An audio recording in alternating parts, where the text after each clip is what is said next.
If I could be friends with any celebrity, it'd be Cameron Russell. No question. Welcome back to The Way They Said It, inspired by Talk Like TED, where I break down powerful stories one voice at a time. At 16 years old, Russell was scouted to become a model.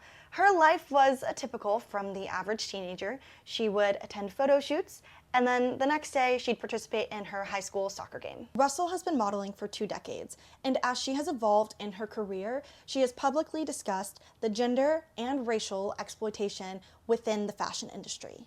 In 2012, Russell gave a TED Talk titled "Looks Aren't Everything, Believe Me, I'm a Model," in which on stage she's in a form-fitting dress, and she instantly alters her appearance by putting on a wrap skirt and a sweater. This was a powerful move. Russell highlights the privileges that come with being a model by telling these 2 stories.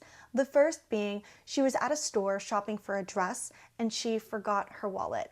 The store associates just let her take home the dress for free.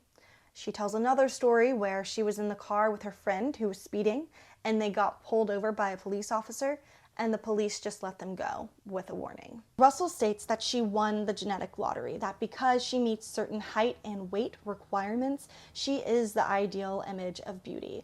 But she's only the ideal image of beauty because society has made it that way. Society has told us what is and isn't beautiful, whether or not we have our own opinions. In 2024, Russell published her memoir, How to Make Herself Agreeable to Everyone, and she takes you through this journey about being a model and how sometimes it can make you feel like you have no voice because you're forced to do projects that you may not want to do, whether it's in your contract or not. And maybe not forced, but you're definitely pressured to act a certain way and dress a certain way, and it can make you feel violated and exploited. What I find so inspiring about Russell is that she lists a million things that are negative, and then she proposes some solutions that hopefully can make change. And maybe it's not enough change, but at least it's a start. She's also very aware of the history behind textiles and manufacturing and clothing production, and she's aware that the people who are making our clothes are not getting a large profit for it and are barely getting by and barely surviving, and